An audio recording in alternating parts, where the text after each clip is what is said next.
It's like a lava tube, but totally different. It's like a lava tube, only icy instead of lava-y. Howdy, folks, and welcome to episode 588 of the Dead Robot Society. I'm Paul E. Cooley. Joining me, as always, Mr. Terry Wrighton Nixon. How the hell are you, Terry? I'm writing. You writing? What you writing, boy? You writing? You doing letters and things and I'm putting letters on paper and making them words. Making them words. What kind of words? Like at, the? Yeah, I use a lot of ats, a lot of these. A lot of these? A couple of twos. What about those wherefores? You use those too? Oh, I haven't used those wherefores. Those things, though, they'll cut you. You gotta be careful with them wherefores. Are not quite as bad as semicolons. Those suckers come out. I used a semicolon today. I used a semicolon. Holy shit! Call the media. Terry Mixon used a semicolon. Holy! Call somebody. I used a semicolon today.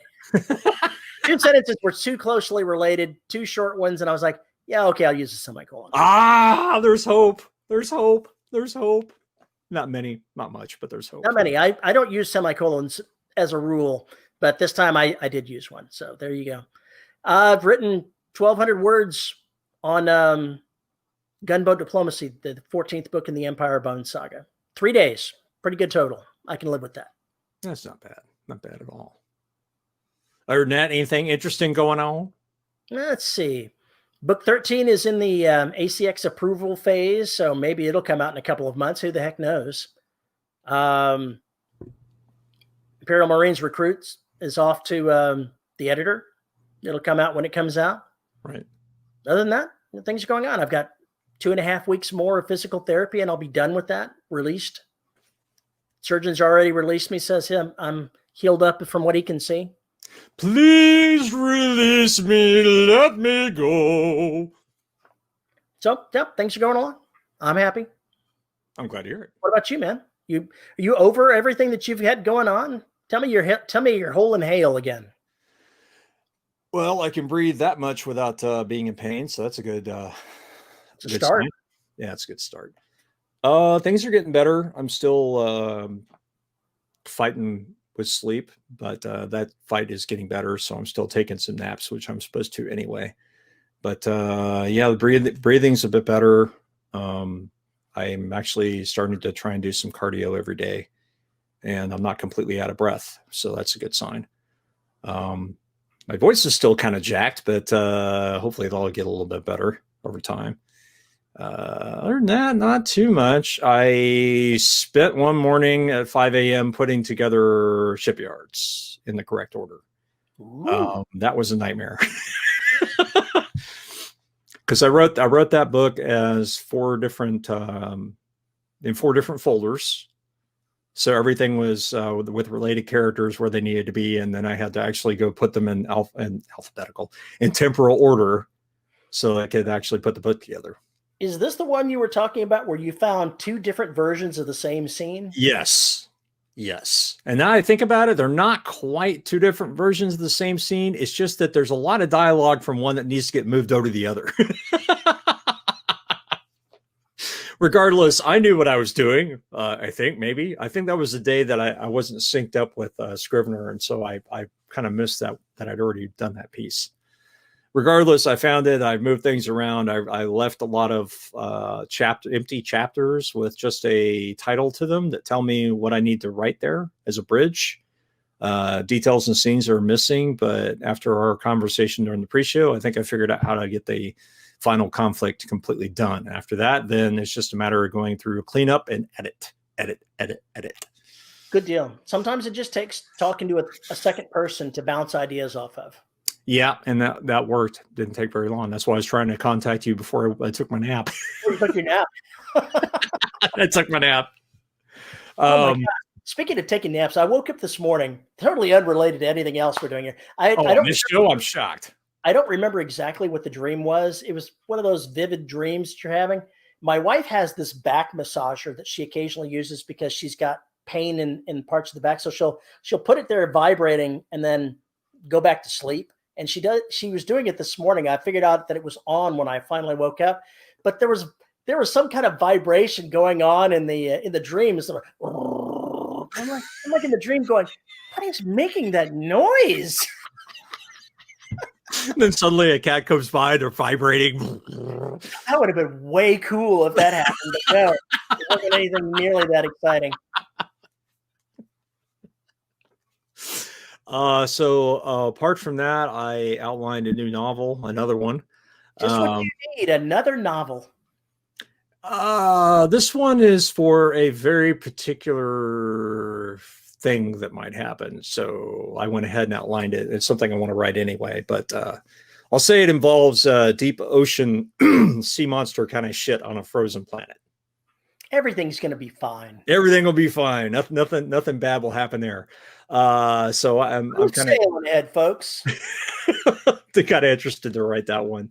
So I've got a lot of stuff there and still working on Extinction. I wrote a chapter on that, I think last week. Yeah, I think it was Monday. I think it was Monday when I climbed out of a stupor and did that.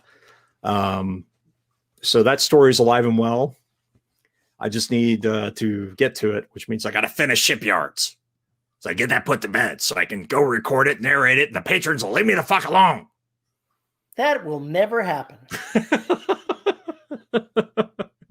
In my world of worlds, my dream world, what happens is Trident ends, Shipyard starts, and when Shipyard finishes and Derelict's done, I go right into the Black Extinction for the podcast. And these fuckers get like a year and a half of content.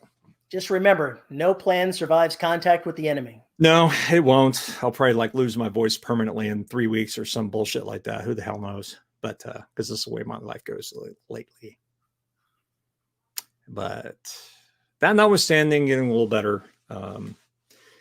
We mentioned this during the show, but man, if you're not a patron, you missed a doozy of a live show. I'm just gonna say that right there. You missed a doozy. Offended, you would have been offended. Holy shit! It was bad. It reminded me of Adult Mad Libs from Balticon, only it was crazier. It was even crazier and pretty foul.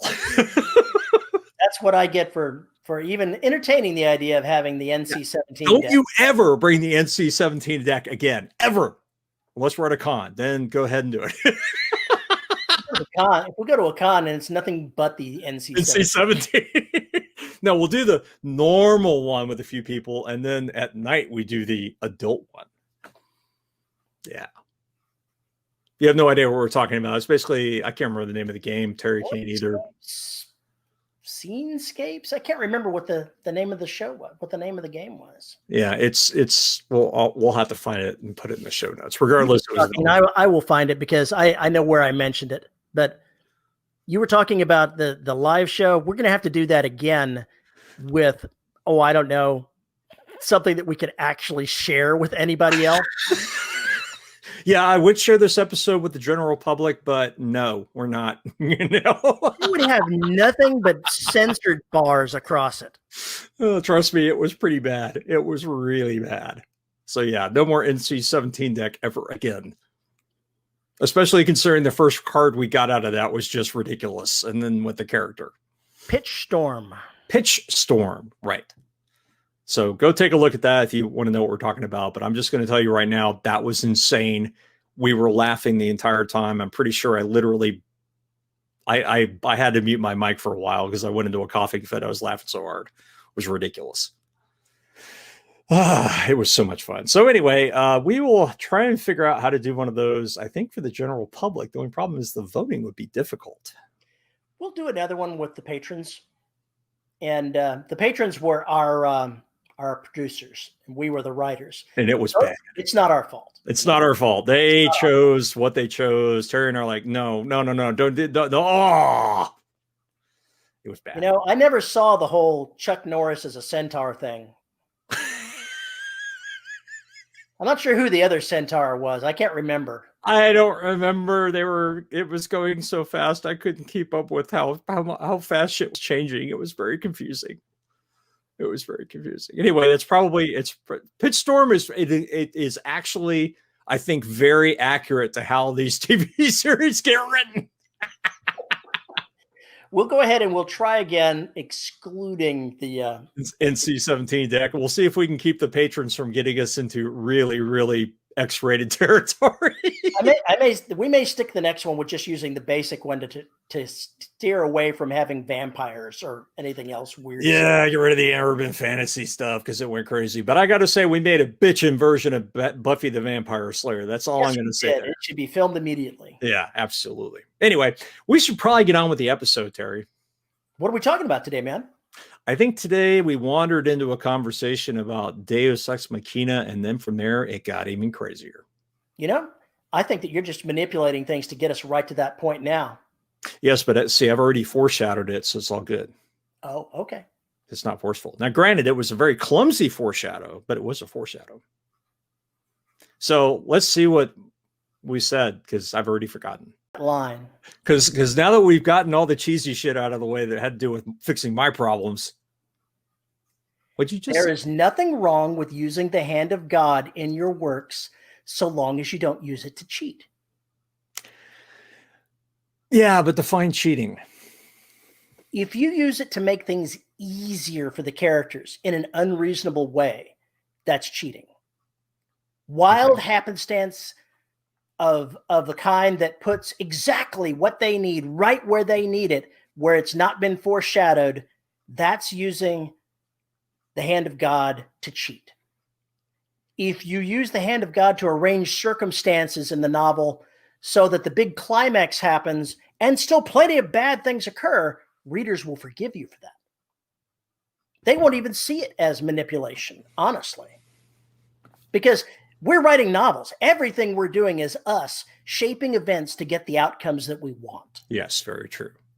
I'm reminded of the Dragonlance Chronicles, where the wizard turns out to be a humongous silver dragon that's been putting pieces the entire time all over the board and moving them all in the right direction.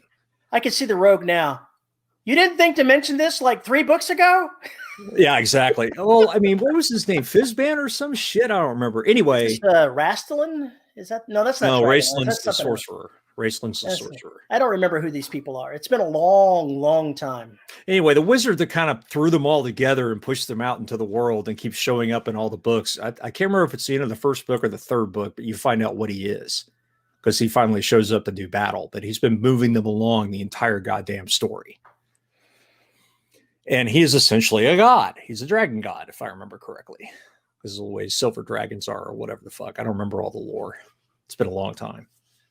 But that's an interesting use of that. The constant meddling in Clash of the Titans. I mean, that's basically the Greek gods and Roman gods were always messing with humanity, send them on this crazy trip and then get in their way as much as possible. If you look at the tasks of Hercules, the things he had to do, I don't remember how many there were. Hera was fucking with Hera, 7? Something like that. I can't remember. Hera was fucking with him the entire time. In fact, she's the one who drove him mad so he would kill his wife and children. So then he would have to live with the Kyries and go halfway insane. And the only way to cure that was to go fight to get these chores done. And then she's trying to kill him the entire time he's trying to do that. You know, she's mean. She's mean. He's the child she wanted dead. The child that wasn't hers that she wanted dead. So yeah, that's always Zeus was a little free with his attention. He was a scoundrel horn dog, is what he was. He's one of them slick people who ride into town, get 3 women pregnant, and then dug out. He's one of them. One of them smooth talkers. Oh, one of those guys. Yeah, try and seduce somebody as a cuttlefish. Man, the Greeks were weird. Oh my God, what the fuck? How does that even? Never mind. First tentacle porn was in Greek mythology. Let's go ahead and just avoid that subject. Especially after last week's episode, which will never see the light of day. I actually figured out that I probably can splice together number 1 and number 4. 2 and 3 are lost causes. I think the Buffy the Vampire Slayer ripoff we came up with, we can do that one. And I think the last one is possible, but I think I have to clear up a lot. I don't think you should waste the time trying. We'll just do a PG episode at some point. Good luck. if we leave the NC-17 deck out of it, and by the way, folks, we did a live show for the patrons on Patreon, and Oh my God. yeah, we basically allowed the patrons to be the producers, and Paul and I were the writers, using a boxed game, which I now can't remember the title of it. What was it? What was the game? I don't remember. But basically, we used cards, random cards, to figure out what we were going to write as far as seasons of a episodic television show. And allow me to be the first to say that using the NC-17 deck was a terrible error. A huge mistake. What was it? The first card that we put out of that had to do with horse. No. The first one was the Virgin Mary. I should have known immediately that I should have stopped it right there. Yeah, that was our main character, was the Virgin Mary. Oh, it got, and then we're not going to say what the Virgin Mary got involved with in this fictional television show. But trust me when I tell you, you don't want to know. It was so bad. Terry and I are trying to shy away from something just absolutely ridiculously pornographic and obscene, and the patrons are sitting there screaming for the pornographic and obscene. They're egging us on. What is wrong with these people? We are fucking horrified. Anyway, if I ever figure out how to cut some of that together so y'all can see what I'm talking about, I'll make it happen. You should go through there and just liberally, toss in the bleepers when it's not supposed, when the NC-17 stuff that we shouldn't be talking about is, and then like the middle of the episode would be almost nothing but bleeps. No, I think basically what's going to happen is it'll be like 5 or 6 bleeps, and then a big screen just comes up going bleep censored, and then we skip to the end of that particular without going anywhere else. That's the way I do it. Oh no, is it going to start screaming? Nope, she just wants her love. Mm-hmm. That's how things go. Gods and monsters, Terry. So what have you been up to, Mr. Paul? Recovering. I'm getting some writing done, getting some coding done, mainly recovering. Or attempting to, anyway. And waiting for a vaccine. I'm waiting to get stuck. Aren't we all? I'm on the 1B list. As am I. I'm pretty low down on the 1B list, but I have some of the criteria that's on the 1B list. Yeah, my dad and my uncle got stuck yesterday. So Montgomery County is supposedly starting to get their shit together. Sadly, that's the way it is. It takes time to get people's acts together when they're rolling out something large scale. Yeah, it's just a huge pain in the ass. And I have to wait, and I had to sign up like 15 places, and made me feel like no simultaneous submissions we used to see on when submitting a manuscript. And I'm sure that doesn't stop you one bit from signing up everywhere 14 times. Shit, no. Nobody said that. I just felt like I was breaking some simultaneous submission rule and cackling while I did it. I'm just waiting for the health system that I'm a member of to go through their cycling and get down to where we are, where I am on it. Yeah. It'll catch up with me sooner or later. Yeah, I'm not too worried. I'm still isolated, but I imagine it'll be relatively soon. Relatively. Since I have COPD. Because life is wonderful, and I'm an idiot. That's all I know. I've come up with something else that we could do for a live show. Oh, do tell. I think it would be absolutely great. We're going to go ahead and we're going to do a live recreation of The Fifth Element, and I'm going to be Corbin Dallas, and you're going to be Ruby Rod. I don't think I can do that voice very long. We watched The Fifth Element last night, and I'm like, oh, yeah, it's still the perfect movie. It is utterly perfect. And ridiculous. And completely and utterly ridiculous. I was telling my wife that the reason it works is the basic story is solid. And then they just took random elements of it and cranked it up to 12. Yeah, the story itself is fine. You could make those characters normal, so to speak, normal, and it would work. It's just the ones they chose to amp to 11 and how they chose to amp to 11, which is what made it so goddamn funny. And everybody's an idiot. Everybody in there is a freaking moron. They all do really stupid shit. My personal favorite that I'd forgotten this particular part was when he goes in and negotiates with the people holding the crew hostage. Anyone else want to negotiate? Mm-hmm. And out in the corridor, the crewman is going, where did he learn to negotiate like that from? And then you shoot back to the president of the Federation who's looking at the general going, yeah, I wonder. I wonder. There's nothing a man can't fix with a shitload of bullets and a ton of explosives. That was pretty much that movie in a nutshell, really. Yeah, have weapons will travel kind of thing. Come in, my man. Tell me you can fix this, come in. See, that's pretty good. That's pretty good, actually. I did just see it last night, so I do remember it fairly well. Oh, Ruby Rhod character was just so bad. You know what Bruce Willis told him when they were filming that, right? No. Bruce Willis told him after they were done mostly filming it, I believe it was at the end of it, he goes, you know you're never going to work in this town again, right?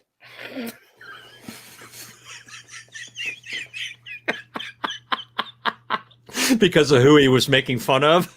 No, because of the stylism, the stylistic, over the top. He was going to, he was teasing him, saying his career was over because of Ruby Rhod. It was ridiculous. It was ridiculous. Along those lines, I read or listened to Mount Fitzroy, the sequel to Scott Sigler's Earth Core. And I was reminded immediately. Well, I finished Mount Fitzroy, and then I had to go back and listen to Earth Core, and now I'm listening to Mount Fitzroy again because I love to punish myself.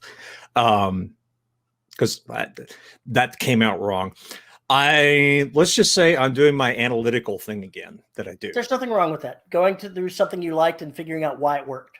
Right. Or in other cases, why it didn't work. Right. Okay. Snap a line that I just saw. One of the characters is sitting in a diner wondering how he's going to recognize the person that comes in. The person had given him a visual description of, I look like a dirty Q-tip. That could cover a lot of ground. And that flowed into that character's personality when we finally meet him. And it reminded me that Sigler's one of those folks who has a really good control of the character in the sense that he knows exactly the kind of dialogue they're going to spit before I think he even comes up with the character. Maybe the two are interacting. But the bottom line is the ones where he turns them up to 11, he'll turn them up into 11 to give you an absolute crazy time while trying to give you the information you need. And letting you see the main characters react to this crazy person. Or crazy is not the right word. Eccentric. A lot of eccentric people. And they all have this snappy dialogue, and they all have a reason for why they're there and what they do. But I realize that is part of the way that he makes the boring parts fun. So we have to get the information together. We have to have these goddamn briefings. Terry and I are well aware of briefings and meetings. So it's pretty much everybody's ever done science fiction. You can't have a team without having meetings. Yeah, you can't have a team without having meetings. You sure as shit can't have a military outfit without having meetings or briefings. Just not even possible. Even when they're in the jungle. You can sure make the safety briefings fun. Yeah, see, there's another one. Or whether somebody else can have made it fun by the horrific thing that they did that is now going to be the subject of this week's safety briefing. There you go. Right. We've had 364 days or 1 day since the last accident.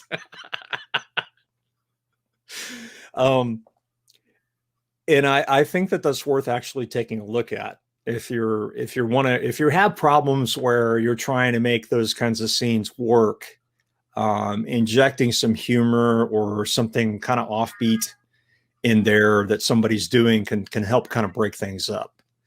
Even if it's just one character kind of trying to nudge another one or do something like that, have a conversation in the middle of a briefing, you can have both things going on and still give the reader the information they want while keeping them entertained with the dialogue going on in the background. It seems like another good way to do it. It just made me think about that because I hate briefings. I hate meetings. They are the most loathsome part of writing this kind of fiction. I hate them. Absolutely hate them. Do you like doing briefings, Terry? Only if there's cats involved. I brief my cats daily. I thought your cats were the ones that own you. Don't they brief you? Yes, you think that the superior officer is going to be doing the briefing? No, they're going to have some peon like me do it. Wait a minute. They're going to give you the information to give back to them? That's right. In a human manner? Because you're cats. That's what cats do.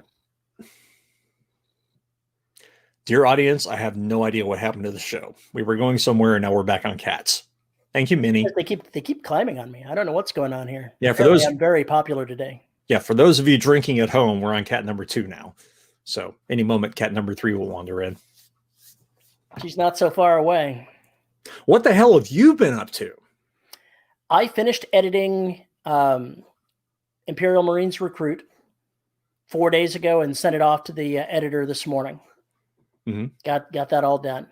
And started writing. So this is day 3 of writing on Gunboat Diplomacy, book 14 in the Empire Bones.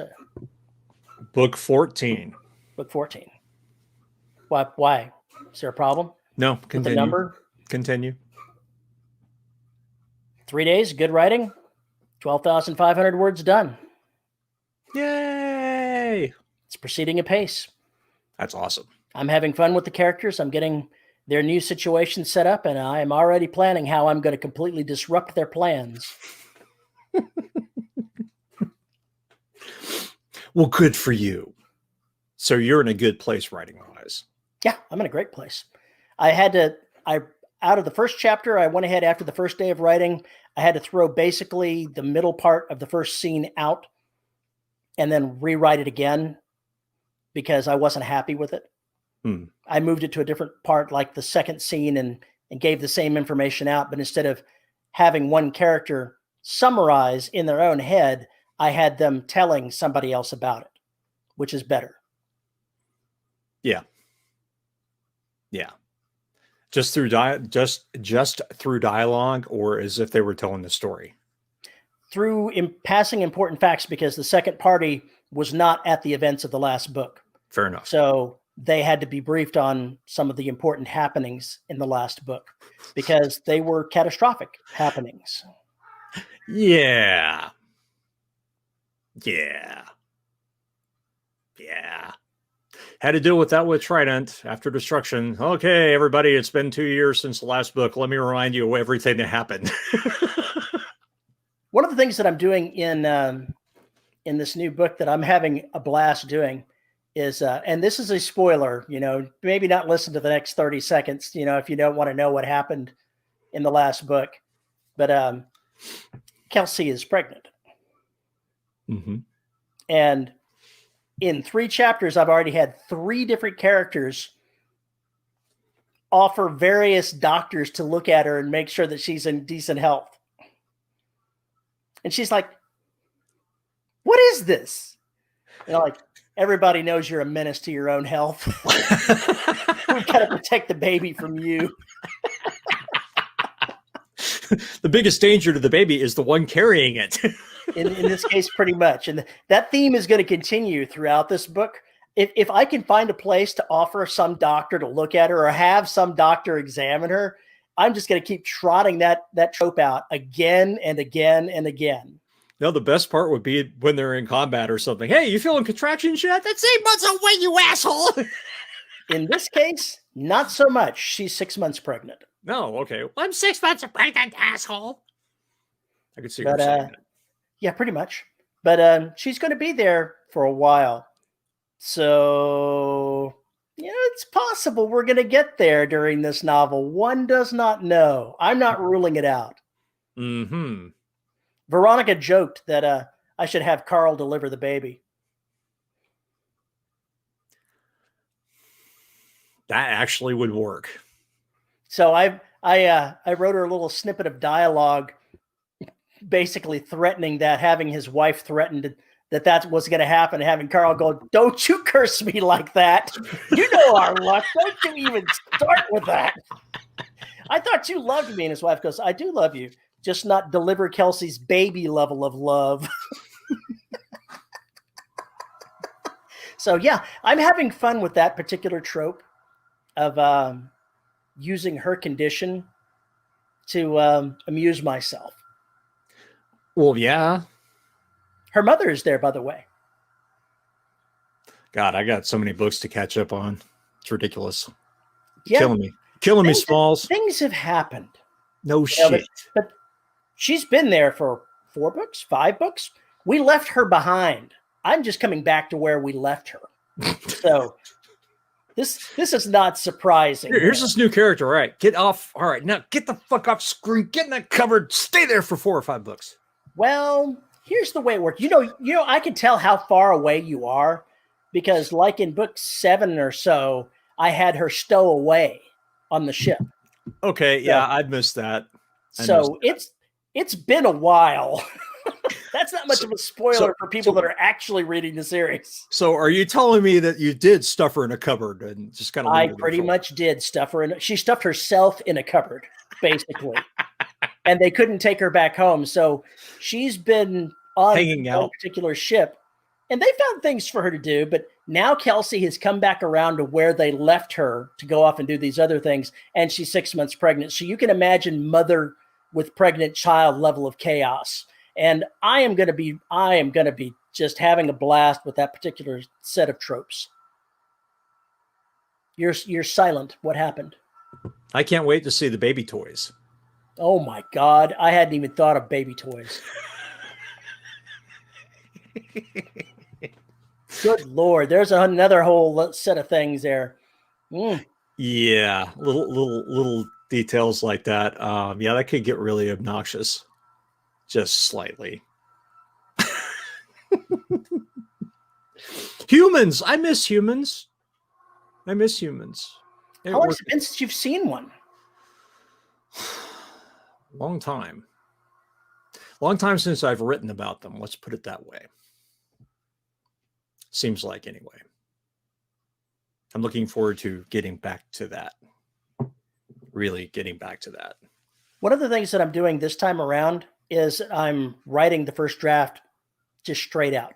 I'm not even trying to edit it as I go along, other than replacing the one scene because I wasn't happy with it. It was the first chapter, so I don't feel bad about that. Okay. But I'm just running along with this, and if I can write 12,000 words in 3 days, I might have this first draft done inside of 30. Then have to go back and spend the time editing. So it's not like I'm not going to lose the time, but I'm seeing how much easier it is to write the story without having to stop myself to go back and do things. Okay. I've already got things clamoring for my attention, going, write the next scene. Oh, look, I'm going to do this thing in the next scene. You need to write me. And I've missed that feeling. Yeah. And then there's just the chaos of I'm writing a scene where they're doing something and I go, oh, I could do this one thing here and introduce, a whole layer of complication that I never anticipated I was going to introduce to the book. Oh, we're going to do the scan. Look what I see over there. That's not supposed to be here. Oh, what could that be? Some mysteries just shouldn't be solved, Terry. Some things should just be left the fuck alone. Yeah, that's not me. That's not me either. I don't live by those rules. That's not me either. It's just the tagline for shadowpublications.com. But yeah. If characters left all that shit alone, we would have a very, very small select group of story types. So you got to have, but you also want to have those moments where the characters look into something and go, they just got out of something like maybe later. Fuck that shit for now. I'll come back and deal with that in a couple of years, maybe. Yeah, that's not going to happen. They're going to get involved in it. Of course. Of course, I left after the last book. I basically took the existing status quo like a vase and dropped it. It's always helpful. So there's a lot of things going on. Mm-hmm. And I'm not sure how I'm going to approach many of them. This one book is not going to solve all of the problems that they're going to have. It may just give them an avenue to start into a new major theme inside the series. Are you trying to say it's a bridge book? I'm not saying it's a bridge book, but in the last book, I closed off a major story arc that was running for 13 books. Right. So I need to start a new major story arc, and I did so in the last book. And at the same time I was closing one off, I was opening a new one up. This one is going to set some of the ground rules for the direction the story is going. Okay. It's not to say that there's not something going to be solved here, because I already know what's going to happen, what the big antagonist is going to be, and some of the things that are going on. It's not a bridge novel, but it's definitely going to take that second story arc and give it wings so that readers can say, okay, I now know where the next series of books in this series are going. Gotcha. Okay. Fair enough. It sounds good. And believe me, gunboat diplomacy is an accurate term for what's going to be happening. Have you heard the phrase before, gunboat diplomacy? Yes, I have heard the phrase before. Basically, listeners, what it means is that you're willing to use force to help with your diplomatic issues. Basically, intransigence is going to be met with a stick. I believe it's how the Chinese and Japanese felt the first time they met their European counterparts who had those humongous cannons. It might be. Let me look up the actual definition of the etymology of it. Etymology of the phrase. It's probably the wrong term, but I don't know my Latin very well. Not that Latin anyway. Foreign policy that is supported by the use or threat of military force. Military force? What? Force. I can't speak English. It's not my first language. It's not my fourth language. Uh-huh. Right. First one being military profanity. Yes, that is my first language. Mine too, strangely enough. The F-bomb is my first language. Oh, yeah. Boy, is it mine. I actually was going through the draft of Trident and in shipyards, and because I had to put shipyards together, which I knew was going to happen eventually. Terry's looking at me like I'm nuts. I wrote, I had like one section for 2 characters, another section for another group of characters, and then a third section that was just stuff about the AIs. And then I had to put all of that together. And I went ahead and did that the other morning and figured out where the blank spots are that I need to fill. So when I finish the ending here, hopefully this week, I'll be able to go back and write the splices I need to fill in some details and give some more screen time to some characters who have been sitting around and we need to know what they were doing for good reason. So I need to get off my ass and go do those. But I found the spots. That was the important bit. I found another thing I need to throw away too. Yeah, those. There was one I was like, okay, these scenes are the same, but they're completely different. What were you doing? It's the exact same scene written 2 different ways with 2 different outcomes. What the fuck were you thinking when you did this? You basically forgot you wrote the first one and wrote it again. I think you're right. I think you're right. Now I have to go back and decide which one sticks, or if I'm gonna write a third one.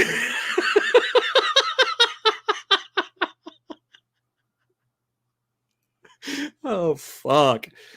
And then there's something else I got to do in there, and I got to write a couple other things, and then we'll figure out just how long the goddamn afterword is, or the after the denouement is, I should say.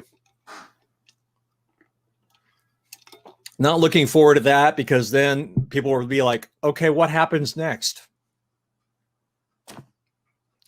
Yeah, 3 seconds after you finish writing it, that's what they're going to be like. Probably.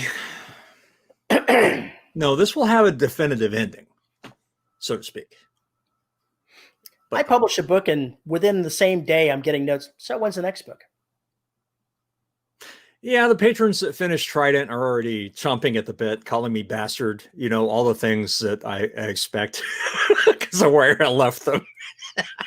Cliffhanger and bastard. Yeah, Trident pretty much ends the way Marines and Tomb did with just you did that. You're gonna leave all these characters all in these dangerous places. That's where you cut off the book. Yeah. It wouldn't surprise me if there was a riot at your house and, violence took place. Well, the good news is that I think I can I'm pretty sure I can finish Trident this month. The whole shooting match, including the splices and everything else. Probably take me a while to edit it, but I have a lot of help offered for that. But they're going to get this in the podcast as soon as Trident ends. Shipyards will start, assuming my voice comes back and I can record it. That'll be that. They'll never see a pause between the two books, so they will never get the pain and suffering that the patrons had to go through. And probably when it's published, whenever that happens, I'll probably condense those two books into one and just call it Trident. That's going to be a fairly large affair, isn't it? 130,000 estimated. Oh, that's not bad. No, it's about as long as Destruction, but not long enough really for two books. I'm targeting 110,000 for this one. We'll see how close I come. Yeah. The only reason I know that is because I know how long the splice pieces need to be, and I know what I've already got written for the denouement and what I'm going to have to write to append to the denouement and what I want in the epilogue. The epilogue will have no humans, because why the fuck would it? They're all dead anyway. I told somebody I was having problems writing the explosive final conflict in Derelict, and she was like, are you just gonna kill them all? I was like, God damn it, Terry, stop telling everybody that. We know you. No, you don't know shit. You see, it's not a matter of what the truth is. It's a matter of how many times I repeat my lie until it becomes believed everywhere. Okay, Goebbels. I was just going to say, you just said exactly what he's been quoted as saying. Mm-hmm. Say a lie long enough, the people believe it. Yep. Fuckers. Anyway, yeah. Am I going to throw a party when I finish Shipyards? You better fucking believe drunk. it. That's what you do. Oh, yeah. I'm going to get beyond belief hammered. The next day, I can walk into the Black Extinction and go, hi, baby boy. I've missed you. I've missed you. You need to have a fade to black scene right now because, you're getting a little intimate. No, it's just picking up the baby and going, oh, it's time to take the baby for a walk. Mm-hmm. It's my new baby. I got to take the baby from being a baby and grow it up and educate it so we can eat everybody. Nom, nom, nom, nom, nom. Nom, nom.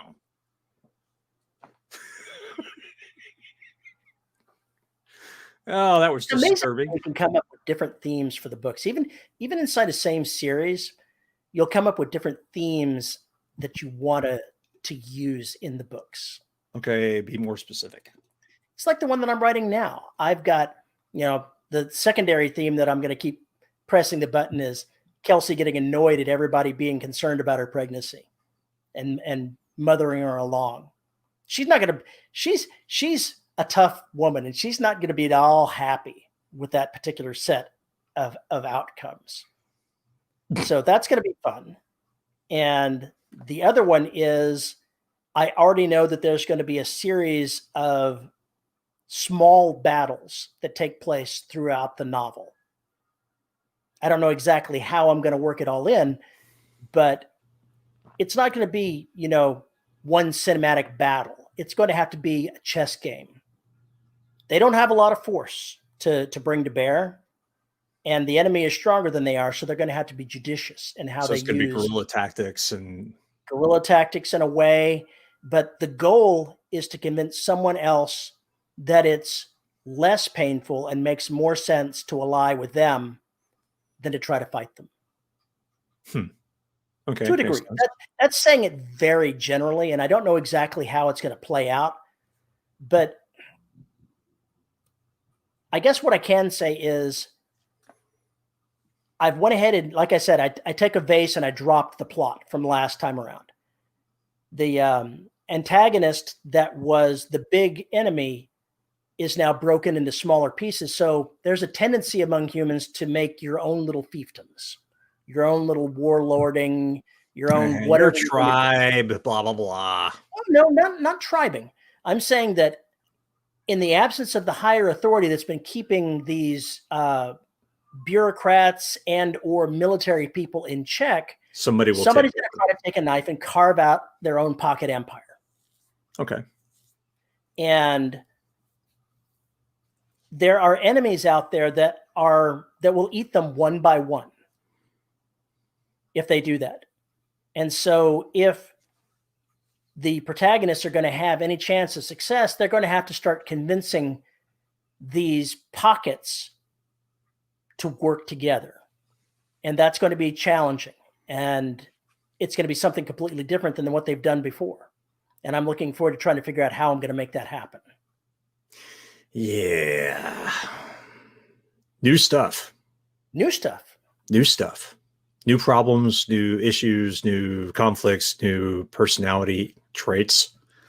It's like if we want to go back and look at, say, Lord of the Rings, they finally, at the end of that book, knock off Sauron.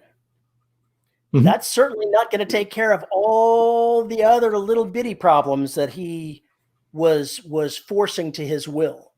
You can imagine there's a lot of cleanup after that. Oh God, yeah. Like 200 or 300 years of it. Probably so. But I've got something sort of in mind like that. Just because I've taken out the big enemy, there's still plenty of things going on that it's now, the chaos makes it a little bit more dangerous to be there. And they're going to have to try to find some stability because their goal is not dominating the area. Their goal is to save as much of humanity as they can. And they have to convince people that would rather have power that goal makes more sense than holding on to their leadership. Gotcha. Or maybe finding a way to meld different forms of leadership together. I don't know. I literally have no idea how I'm going to do this, but I know the themes that I'm going to have to use, and it's going to be fun.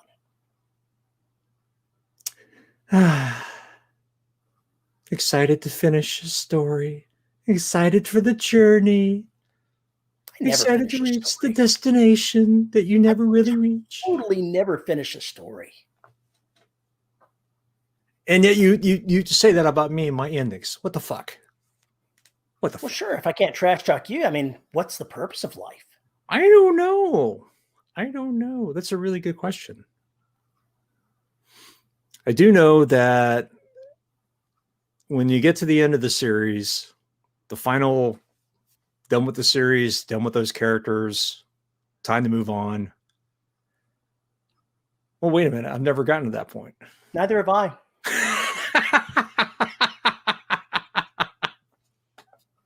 I think Daryl will be the first time that I actually say, okay, we're done. We're done with these characters. Yeah, you're going to get to the end of that, and then you're going to find something else to do. Don't even lie to yourself. Dude, I can write an entire fucking series just after that takes place in like the first 10 years after the Derelict Saga. Mm-hmm. It'd be easy to do. Really easy to do. Not going to happen, but it could. Not going to still happen. But it could. You never know. It could. If there were enough people interested and there was enough money thrown my way, I would definitely write it. Let's put it that way. There have been stories that I have stopped telling before they were done because they didn't make enough money. Yeah. Yeah, there are, and that's been the problem with Derelict is it's at this point, it's just a fucking labor of love because it doesn't make me any money. But there are, a couple of things, relatively speaking, monetarily that I should never write again, which would be books like Closet Treats and Garrus Inferno, because nobody fucking reads them or that nobody buys them.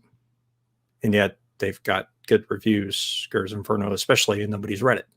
Go figure. Yeah, so the monster horror, my monster horror and my sci-fi books sell a lot better than anything that's set in the modern day and doesn't have those tropes, which is unfortunate. Doesn't mean I won't stop write. It doesn't mean I'll stop writing them. It just means that they're monetarily speaking, I have to kind of like move things around and make decisions. It's totally Like true. I'm playing with with the idea. I think we talked about this. I can't remember if we talked about this last time. Are you familiar with the moon Enceladus? Vaguely, it's the ice moon, isn't it? Yeah, it's the one they think has a subsurface ocean that goes down like 1,000 meters or something. Yeah, I know something about it. Okay, there's that one, and then there's another one, and I shared this article. I don't know if you saw it or not. NASA is actually putting together plans to create a submarine that can go down into a methane ocean. And I can't wait to have that discussion with my father tomorrow. Because my response is, what would live down there? He's like, at negative 200 Celsius? Nothing. Not much. I was like, yeah, nothing carbon based. The last transmission was a tentacle.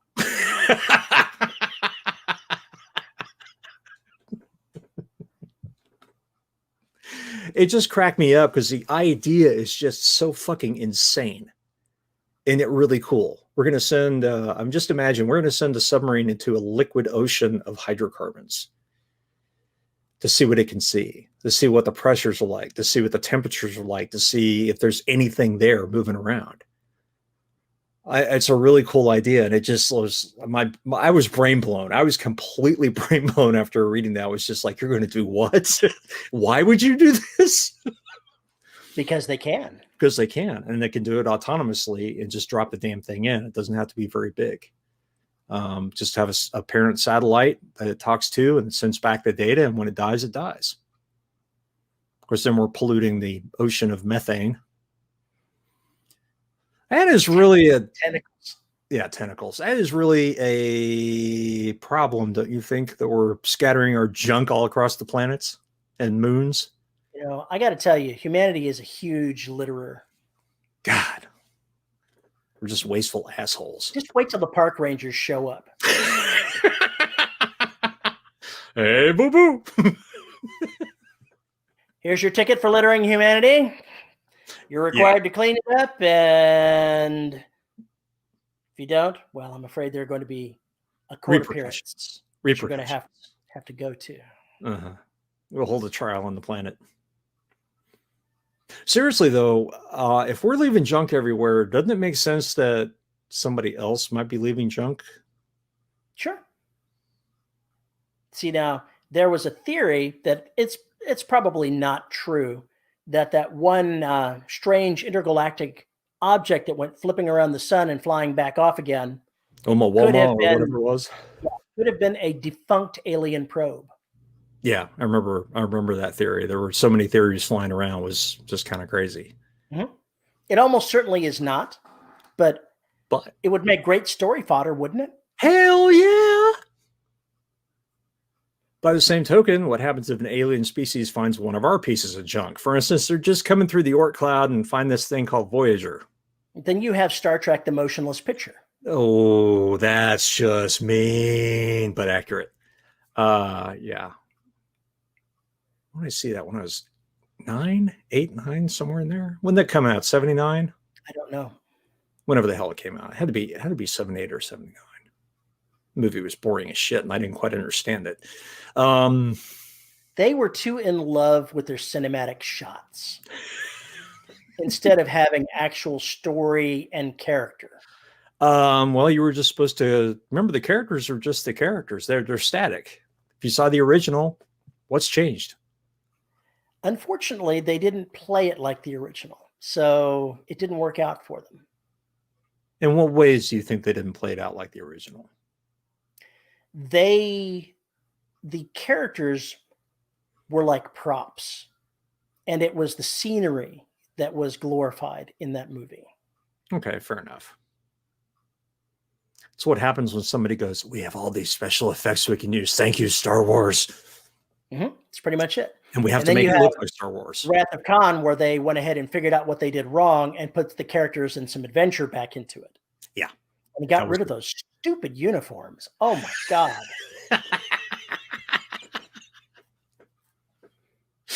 Oh man. I don't know how much money they paid for those uniform designs, but they were robbed. You know what really scares me is in Space 1999, they actually have a whole bunch of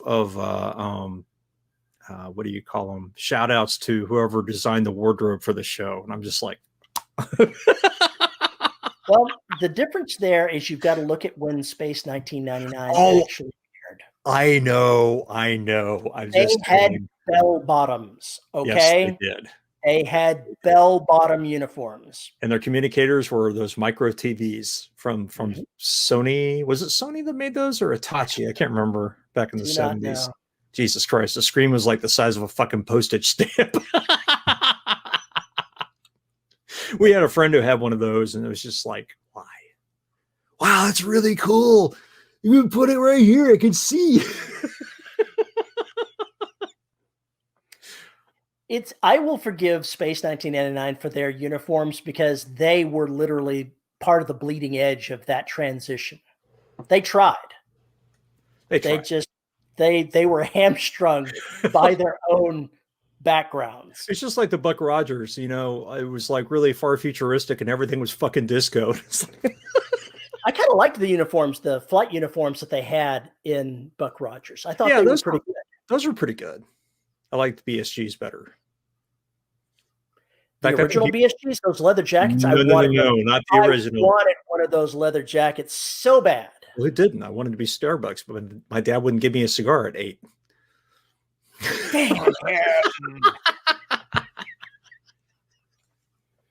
No, I think the uniforms in BSG are actually the best.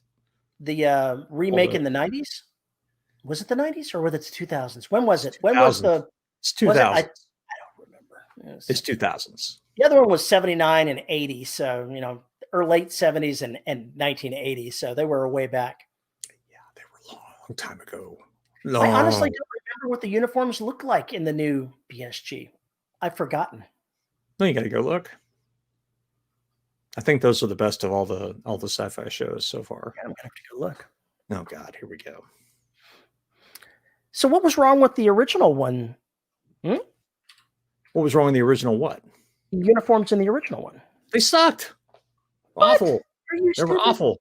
Looked like everybody was wearing some strange corduroy bullshit.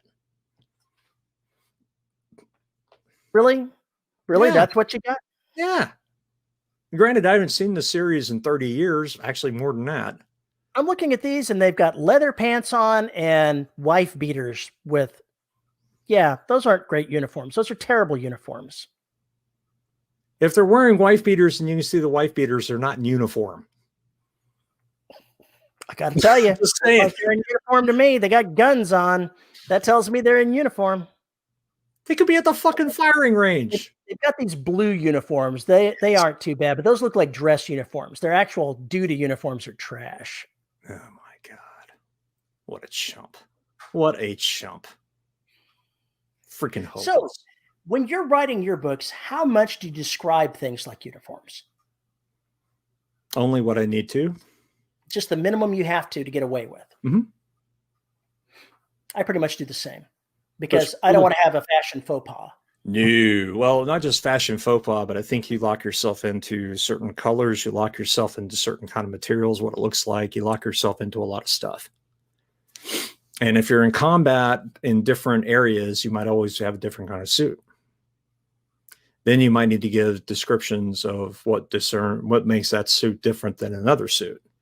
But you don't have to go into details about the what it looks like underneath the lights. Does it shine? Does it shimmy? Does it shimmer? Unless it's important.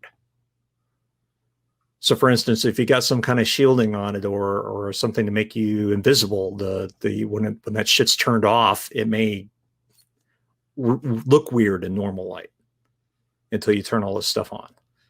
Things like that. That also adds a complication because suddenly when your shit turns off, suddenly not only are you no longer invisible, but now you're the brightest goddamn thing in the room. So you invent a character that has a uniform made up of nanites, that it can change its form and function to do whatever they need to do. And then they're caught in an EMP and they're naked. That's a good one too. Yeah. Yeah, let me just peel off your nano armor. Ooh, that just sounds nasty. Ugh. I was figuring more like poof, it all just turns to Yeah, dust. it just all turns to dust. Yep, I like that too. That is a good one. That is a really good one. Uniforms, things people dress as, whatever. Like if I'm trying to describe Dewhurst from my books, he's always wearing a suit. He's just always in a fucking suit. That's one of his things. And he will always be complaining or thinking about the fact that it's not crisp and clean. It always gets rumpled. This annoys him. This is part of his character. And so I may describe the suit as being excessively rumpled because it fits his mood. I would have somebody going along the entire damn book spilling things on him. It would just happen again and again. And that's the kind of thing too that could happen, right? People are always stealing his cigarettes, or he's stealing their cigarettes, or there's that kind of stuff going on. Clothing matters if you're trying to really set who this person is as far as their income, their personality, and what they think is important to them. For instance, I could be wearing really ripped up jeans, a white beater t-shirt, and $70 shoes that aren't Adidas or anything like that. They're just really expensive, comfortable shoes. That shows you I have more of a, I think that's the most important, that's more important part of my body than anything else that I'm wearing, is having those shoes, walking, running, moving. That's more important to me than how I look. Function over form. Function over form. Exactly. Whereas you can also have the chump who's wearing the stuff that looks really fantastic, but if they had to run, there's no way they could do it. Women in high heels. When as I was saying that, I had that immediate thought in my head. But those Italian loafers that are uncomfortable as hell, that cut you every time you walk. I totally have never had anything like that, so I have no idea. I'm just saying, dress shoes are such a pain in the ass, probably because I only wear them at funerals and weddings, but still, they always look great, but they always are the most uncomfortable goddamn shoes. Dress shoes in the military remind me of that. Oh, yeah, that's what I'm talking about. At least when I was in basic training. When I finally got assigned to the 101st Airborne Division, because they're airborne, their dress uniform included just your regular jump boots. You just had to polish them up. Yep. So you got to wear boots there. I liked that a lot. Yeah, that's a whole lot better. Those regular shoes were damned uncomfortable. Yeah, it was trash. But it's the same kind of thing. You got somebody wearing trash clothes, but they have a whole lot of really bright, brash jewelry.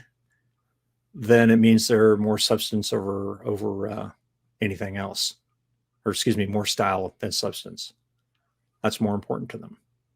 Those are things that I'll bring out in a character. Those are things I may describe if they're important. If there's a piece of jewelry that I mention or have a jump out, there's a reason for that. And I'll use that later. But by and large, I don't go through massive descriptions of what these people look like. I try and shy away from that unless it's important. And usually it's multi-pass. Multi-pass, yes. Multi-pass. I mean, it describes the guy's handsome or the woman's beautiful. You just give the barest details. Maybe describe the hair as raven or something along those lines, or ginger. Do not channel South Park. Just stuff like that. You automatically build that up in your head who that person looks like, and you're able to put those little details. That much. I will.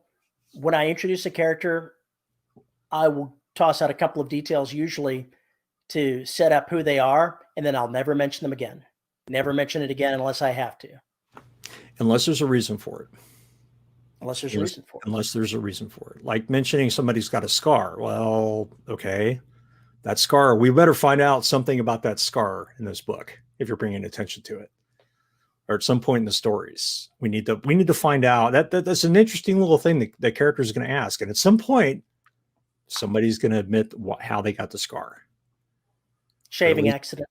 Yeah, shaving accident. Or one of the guys is sitting there going, "Wow, there must be a really big story with that scar, man. How'd you get that in battle?" No, I cut myself shaving with a straight razor.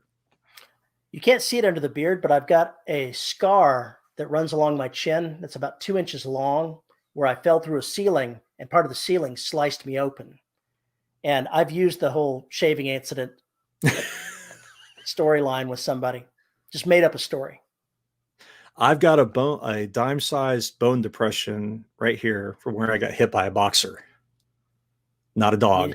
Shouldn't have been, trash talking him in the bar, man. Wasn't in the bar. I was 16, and his girlfriend, who I had known since I was like 10 or something, was trashing one of my friends, and we were laughing.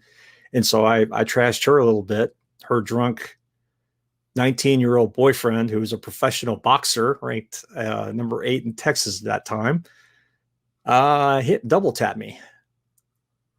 And wow, I was fucked up for a couple days. I'm pretty sure I had a concussion. My eyes just about fell out of my skull. All the blood vessels were all broken and everything else. And I had raccoons for, 2 weeks probably. Did she appreciate her boyfriend doing that? No, I was like the third or fourth guy he'd done that to. And then he ran because my father was going to press charges. Last I checked, he's in prison in Kansas or somewhere for a very long time. I think for murder or attempted murder. I don't remember which. People that are a little too fast to resort to violence usually end up in the can. Yeah, well, when you're an alcoholic and your fists are rated as deadly weapons, not a good combination. Really not a good combination. Mix that with an asshole of a temper, yeah, that person is going to prison. It's going to happen, and it did. But I still have that piece there. And you can see it. That's why my eye drips a little bit on that side. So yeah, scars. Scars are always interesting. Scars, blemishes. Maybe there's that one mole that just kind of dances when they speak or talk. It always draws the attention of the main character. Just something there. That's right. Give a big mole right in the center of their forehead that you just can't look at them without looking. Now you're channeling Mel Brooks's Robin Hood, Prince of Thieves, or whatever the hell it was. That's exactly what I'm thinking of. That I don't remember which one that was, but that's exactly what I'm thinking of. It was Richard, whatever his name was. God, it's huge. It kept moving around his face. Every scene, it changed positions. Just every scene. And like one of the characters calls it out. Why is your mole moving? I have a mole. Just.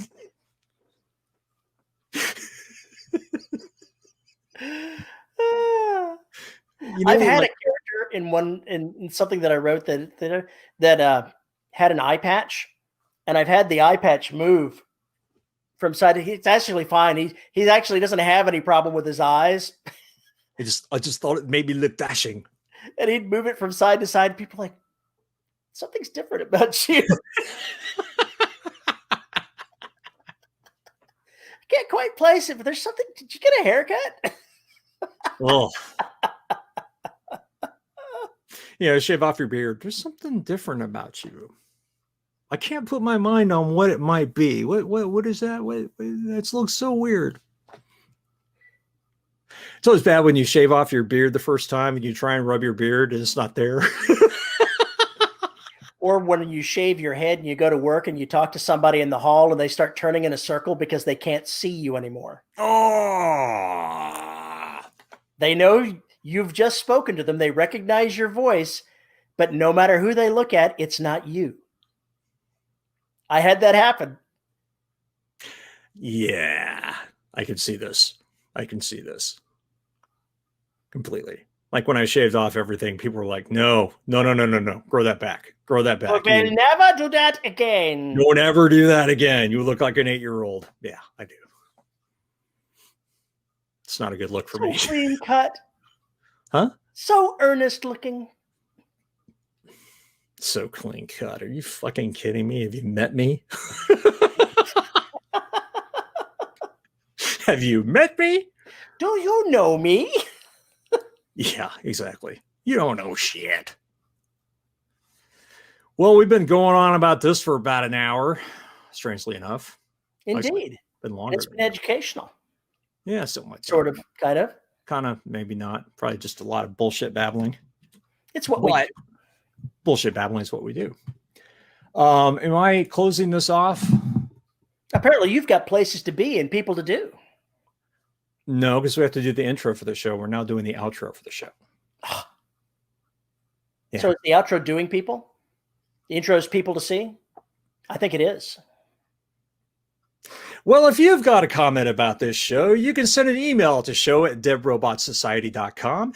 You can tweet me at Paul_E_Cooley. You can find us on Facebook at the Listeners of the Dead Robot Society Facebook group that Terry manages. You can go to youtube.com/DRS podcast to see our ugly mugs and all the goddamn cats that run around during this show. Holy shit. We have to thank our wonderful host, Pod Hoster, who makes all 14,000 episodes, bazillion episodes of DRS available for your ear holes. And we have to thank, well, you're not going to thank Patreon. I want to thank our patrons. Just thank Patreon because, you know, major corporations need our thanks. I don't know if they call them major corporation.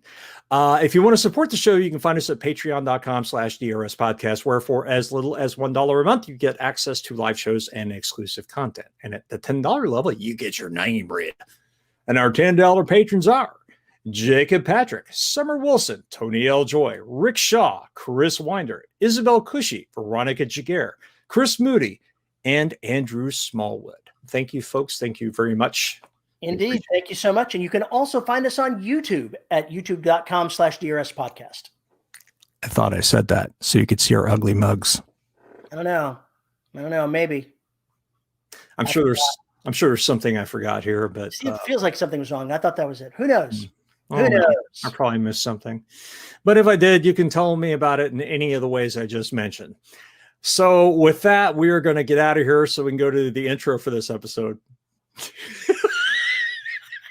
Because we're always ass backwards. You know, when we're not recording in advance, you know, we're done not setting up. We should probably just record the intro. I thought about that. We should probably, you know what? We should have this conversation after we get off the air. So then we can do the intro and then the patrons can listen to us argue about this. Sure. Sounds good. All right. Bye, folks. Bye. Here we go. Now I'm in front of the camera.